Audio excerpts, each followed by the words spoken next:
forward to talking to you about one of my passion projects, which is using React.js inside CRM extensions.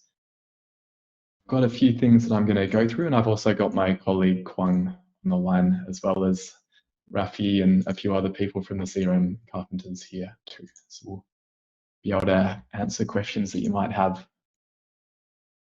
I've got 4 major things that I want to talk about. Is my screen coming through okay? Perfect. Initially, I'm going to talk about what's the point of using React.js in a CRM extension context. And then, assuming that I can convince you that it is worthwhile in some situations, I'll give you some examples of how to use the Zoho SDK for Zoho CRM inside a React app. Then I'll show you how to bundle a React app to upload it into Sigma. And then finally, I'll talk about the process that we follow around doing testing in terms of using React Storybook, end-to-end tests using WebDriver.io, and also unit tests with Jest. I'm happy to answer questions. I think it might be best if we save them up for the end of each section. I've got a slide at the end of each part where either put your questions in the chat or you can ask them verbally. Before we go into the content, just a brief intro about me. I've been working with Zoho for 11 years. I've been a Zoho consultant with my team under the CRM carpenters. And then more recently, I've been focusing on marketplace extensions. So I built the Smooth Messenger extension, which is now the SMS for Zoho CRM by Message Media extension. And that's my full-time job, as well as 5 other people as well. So we're called the Zoho Zebras within Message Media, and we work on the Zoho CRM integration. I've got Kwang on the call with me, who's one of our front-end engineers, and we've also got some back-end engineers and QAs and a number of people who concentrate on making this particular app work well. In terms of React.js, you don't have to use it. I mean, if you look at the documentation for extensions, most of the time it's just a combination of HTML, CSS, and JavaScript, and that works fine a lot of the time. I've built extensions or widgets where you can still have relatively rich functionality using jQuery or vanilla JavaScript, and it works okay. However, there's a point at which the complexity of the interaction that you want to have outweighs what you can sustainably achieve using jQuery and vanilla JavaScript.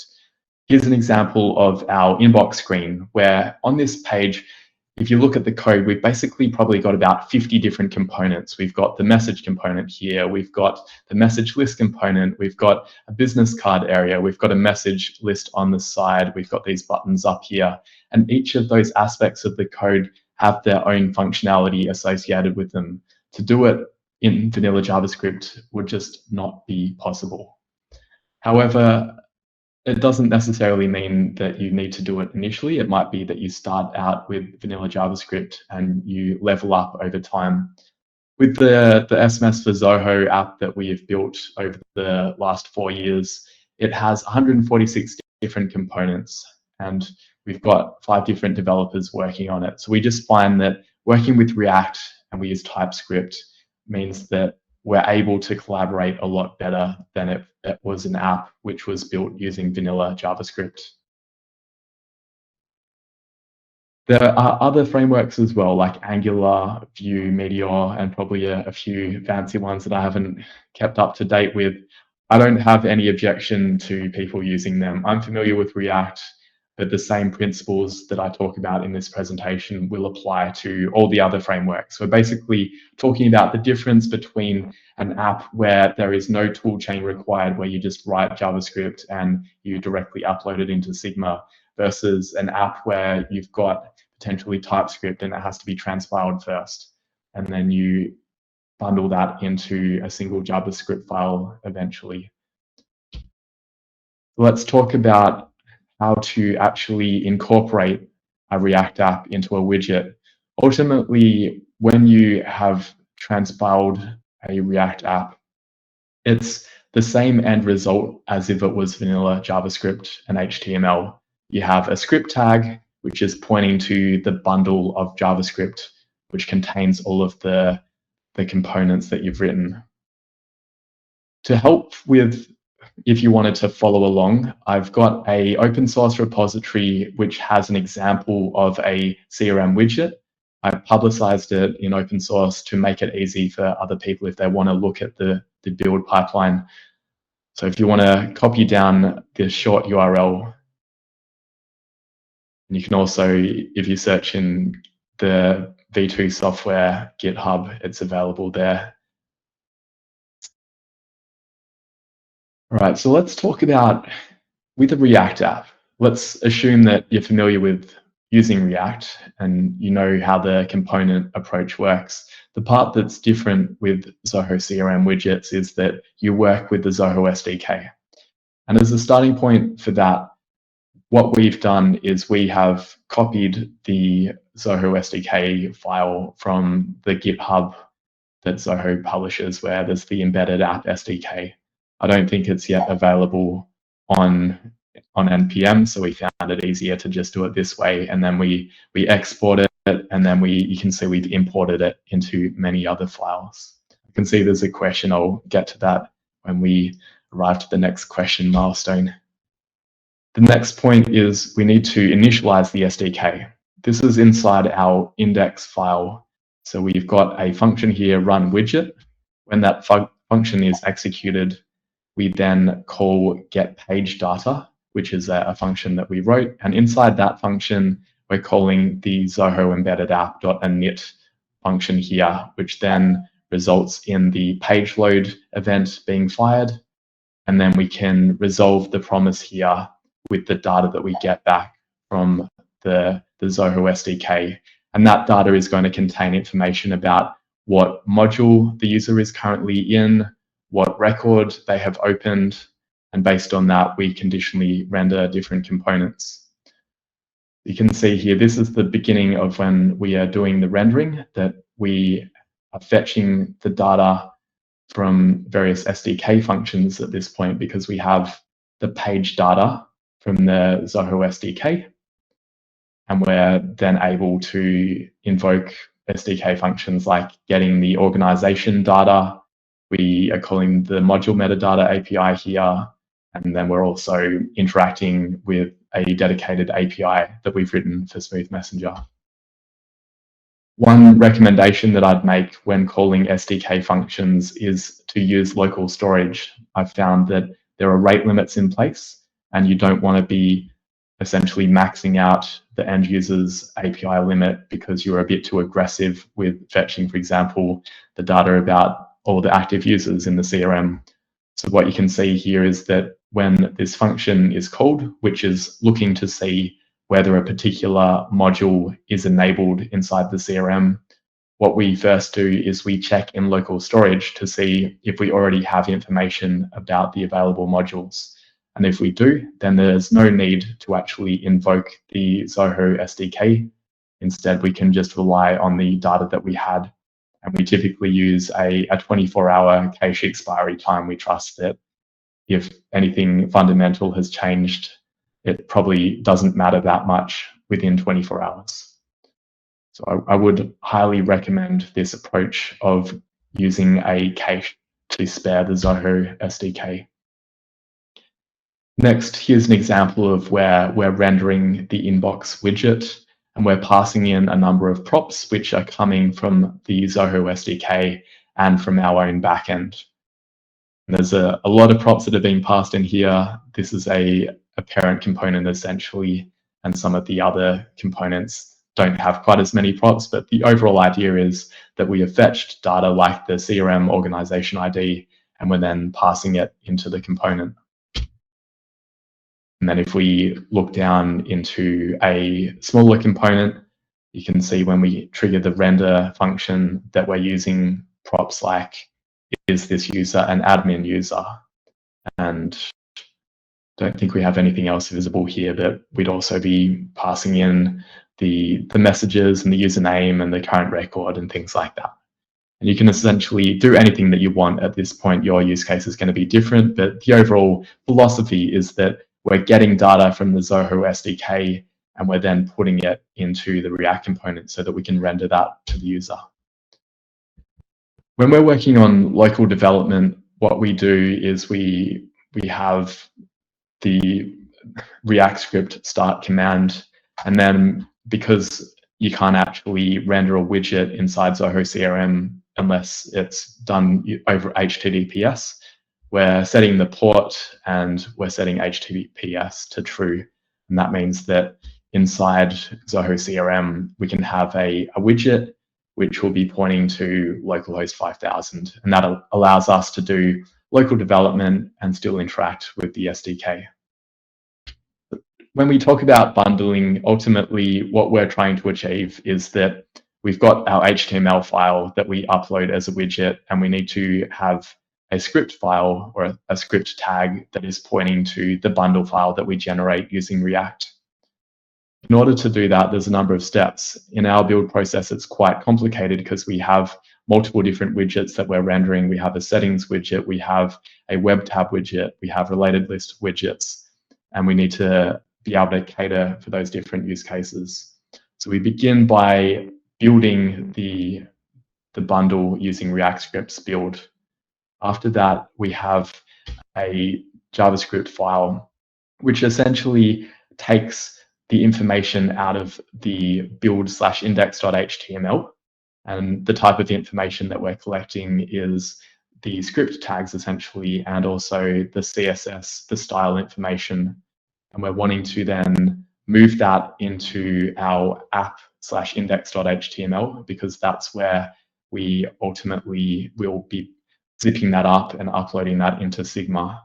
So we found that if we didn't have this JavaScript file, that I would have to come in and I'd have to manually copy the script tags out of the build index.html into the app index.html. And there's also changes that have to be made because the path that is used in build, it's a local path, and that doesn't work. It has to be slightly manipulated. So we do some modifications to the actual code that we look down here. We're doing things around stripping out white space, and we're also just making a number of changes such that it is going to work correctly when we actually bundle up the code using the Zoho extension toolkit. This file is available in that repository that I shared. You don't have to use it, but I've certainly found it helpful. The next thing that actually just here, this is essentially the end result, that we're getting the CSS and the JavaScript and we're injecting it inside these two comments. That we have all of our JavaScript inside the add.js below and add.js above, and the same for the CSS. The next set of steps are that we delete all of the static assets that we previously had in the app directory. So that would be from the last time that we built the app, and then we copy the new static assets into the app directory. And then finally, we call zpack, which is the command which will generate the zip file, and you can then upload that into Sigma. In practice, we have stopped using internal hosting. We found that the Zoho hosting for widgets, it kind of works, but we like more control over it. We find that it loads a lot faster if we host it on our own domain. And it also means that if we need to do a hotfix, we're able to then modify the code that we have on our server. Whereas if we have it done using internal hosting, we don't have any control over the JavaScript after we've published a version of the extension. And you can see here that when we do publish it, we're pinning it to a specific version of the code that we essentially, every time we merge a pull request in GitHub, we're making a new version of our bundle, and we're uploading it onto our server. The way that we do the upload, we have a GitHub action, and as part of our CI process, as well as doing linting and running unit tests, after we ultimately merge the pull request, once it's gone through code review, we then run that same make build command that I showed you earlier, which does all of the manipulations to the HTML, and then we upload it via secure FTP to our server. I'll move on now to the way that we do testing. We found that one of the difficulties of working with widgets is that when you are not operating within the Zoho CRM context and you don't have access to the Zoho SDK, it's pretty hard to actually do any local testing. For that reason, we've started using React Storybook, where we can put data into our components and we can check what they look like. And that allows us to more quickly iterate and make changes to the look and feel of our app. You can see here an example of our messenger view that when we want to make changes to it, if we want to experiment with the color scheme, or if we want to at one point soon, we're going to make this clickable so that if I click on the timestamp there, it will become a bit larger. And we find that it's much easier to work with it in a Storybook context than if we are having to do local development, because it can be a bit slow. And the other downside of operating inside the CRM context is that you've got a lot of noise. Because say if I go into the CRM and I have a look at in this area here, this is an iframe and there's a whole bunch happening in the console, most of which isn't actually relating to our app. And it can make it a bit hard to actually figure out, are any of these errors relevant to our app, or are they just unrelated? So Storybook is excellent, and I think it's really been a bit of a game changer, especially for the ability to quickly make changes to the UI. The next thing that we'd like to show is how we do automated end-to-end tests. My colleague Kwang will give a demonstration of how we use WebDriver IO, which is a wrapper around Selenium, so that we can make sure that when we make a new version that we haven't broken the functionality. I'll stop sharing and Kwang can give an example of what our tests can do. So you're talking about pinning it to a specific version versus having basically what we do when we upload our code to the server, we upload it to a latest directory, and we also upload it to a specific commit hash. And we find that it's a bit dangerous to be updating the code without updating the extension version as well, because in some cases we may actually be relying on Deluge script, or we may be relying on certain components that we're adding inside Sigma. And so if we have everyone pointing to, I'll show you what I mean. If we had everyone pointing to latest, and if I come in and I add in a new field, maybe in this custom module that we have, if I add in a new field here and our JavaScript code expects that field to be available, then that's going to break for people on older versions. So for that reason, we prefer to keep the JavaScript code in line with the version of our extension. We've been doing this for a long time, so we've done 1,800 versions of our extension. We essentially have a different version of the JavaScript for each of the overall extension versions. But you might find that if you're not relying on Deluge script, or you're not relying on custom fields, then maybe it's okay to have to be able to have just pointing at the latest version of the code each time. First, I will explain the end-to-end test, what we are going to test. So my plan is we will test sending an outbound SMS from the smooth messenger pop-ups here. We will select the from numbers and then select the which fields to send to the mobile, the phone, or every possible phone numbers. And the method is SMS. And we will use the template or use blank message, custom message. And then we will click the send button here. After that, we will check if the outbound message is sent or not from the Smooth Messenger relay list UI here by searching for the message in the text box here. And if we are able to receive this, so our test will be successful. And I will show you the WebDriver test. So here we have a lot of test file, and we can open the web level config.js here to We just still design see which the test. browser at the moment. You might have to share your whole screen if you're not doing that yet. Yeah, you can see the base code, right? You can see it. Okay. So you can see here that we have web level config.js, which a lot of file path to the test case, and we can run all in the same time. But here for the demo, I will just only run one test case. And this inbound spec.js here, you can see we do a lot of step by step. The first is to log in into the Zoho CRM, and then we will go open the the list or the contact that we want to test, and we will open the pop-ups.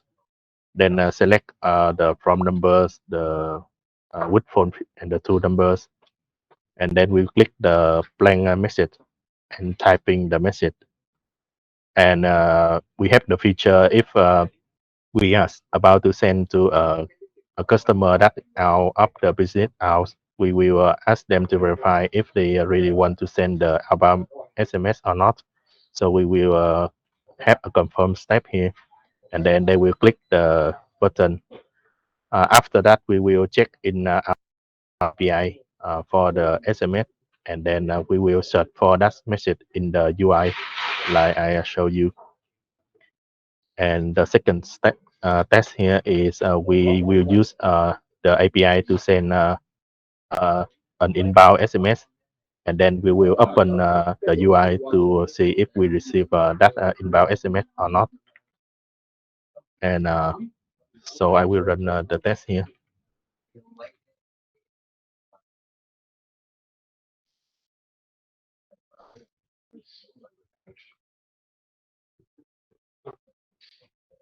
So you can see there is one test running.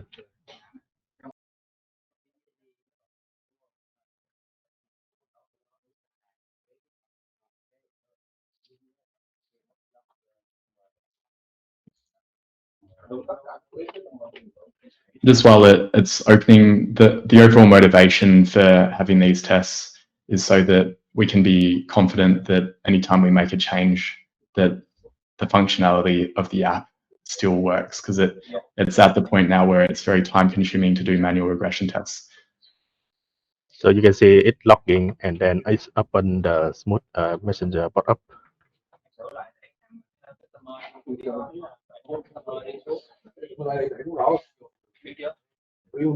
And Kwang isn't touching his mouse at this point. This is all being controlled.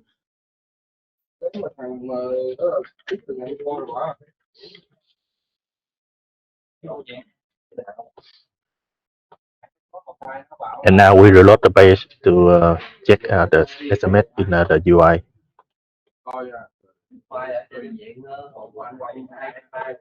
So the first step is pass. And now we will test for the inbound SMS. We will use the API to send an inbound, and then look up for that message in the UI.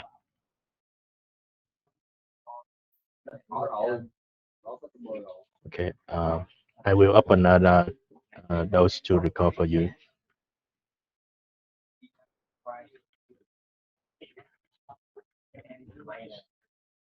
So this is the first one.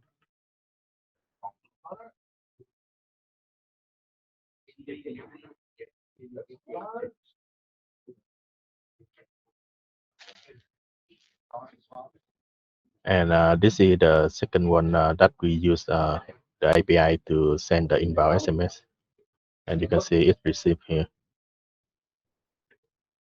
And that's an example for using the web level test. We also have so many other test case for the inbox, and also the attachment sending a MMS message. And that's all. Thanks very much, Kwang. The final thing I was going to show was similar to the WebDriver IO tests. We also have some unit tests, and essentially the unit tests, they're the standard jest tests, but we have to, in some cases, stub or mock out the Zoho SDK. And we're just using that.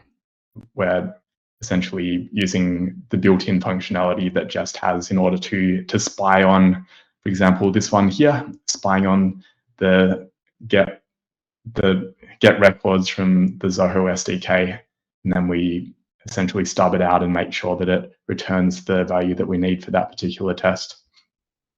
And this combination of the Storybook, the WebDriver IO tests, and the unit tests is pretty helpful in order to make sure that there aren't any UI or functionality regressions. And I would recommend it for anyone building really long-lasting apps. The overall philosophy I'd probably have is that if you're building something which is not likely to be maintained long-term, none of this is necessary. But if you're building an app which is still going to be around 4 years later and is actually getting more complex, then you probably do want to consider definitely going down an approach where you're not just using vanilla JS, and also that you're following a test-driven development approach so that any calculations that you've got some tests to back them up. For example, if you were building a widget for a reporting dashboard, I would highly recommend having unit tests in order to make sure that the calculations are correct. Larry had a question about vertical CRMs, having widgets there. I'll share my screen briefly and show you what it looks like in a vertical CRM. One of the examples that I gave was in a vertical CRM that we're working on, and essentially there are no major differences. You use the same approach where you're working with the Zoho SDK, and you could use React in that context, but for this example here, we've kept it simple and we're just using vanilla JavaScript. But ultimately, the same process applies where you create your bundle file and you pack it using the Zoho extension toolkit, and then you upload it into the vertical CRM area. Were there any particular questions you had, Larry, about anything in vertical CRMs that I could comment on? It was just more of a theoretical question about, is it possible? Because it is. It's basically the same approach here, that you can do either internal or external hosting, and you upload your zip file in there, or you point it to the URL that you want to have it hosted at. Good.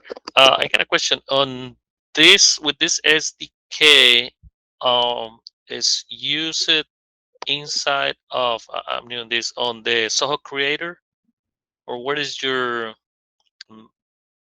platform where you do all of this development? It's the same SDK, I believe, that we look at.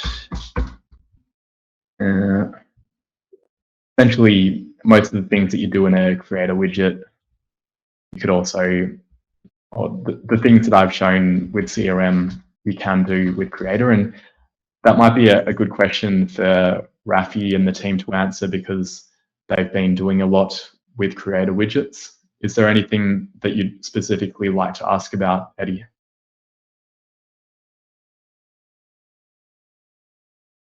Well, I would like them. I'm thinking I got two other developers here.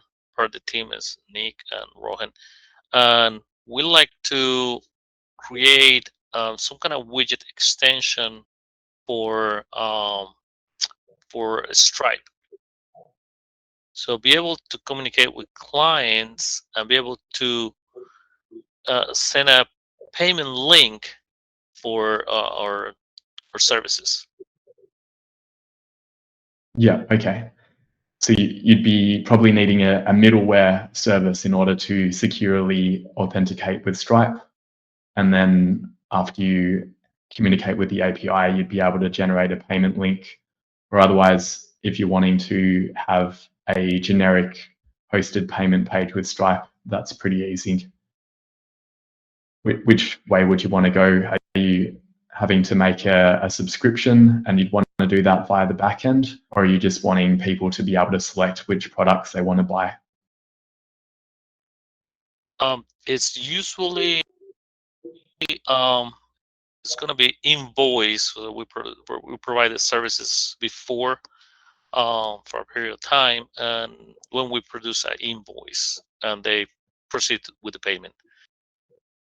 So we send a reason you a would link. So use... we had the process manually right now. Okay.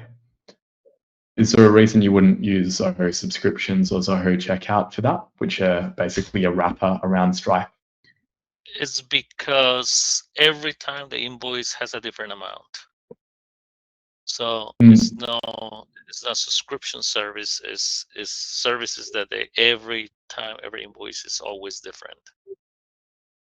But I think you could do that using Zoho checkout or Zoho books, where you'd be able to make an invoice that way. Okay. Know whether you can also Zoho do it checkout... through. I'm sorry. We've actually done that before for a client, and you can also use essentially Zoho subscriptions, because you can change the actual value, even though it is actually a subscription. Yeah, and are you doing it as a one-time purchase?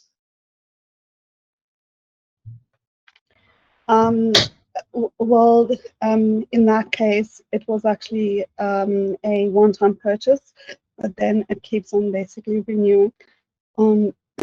So based on the time period that they are actually selecting, because it was either basically a actual weekly one, a fortnightly one, monthly, so it could vary the whole time.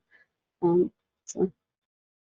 Yeah, makes sense. I think that approach overall seems wise, that if there are Zoho services that we can use that would be a wrapper around Stripe, I think that's probably going to be easier for you to work with than if you integrate with Stripe directly.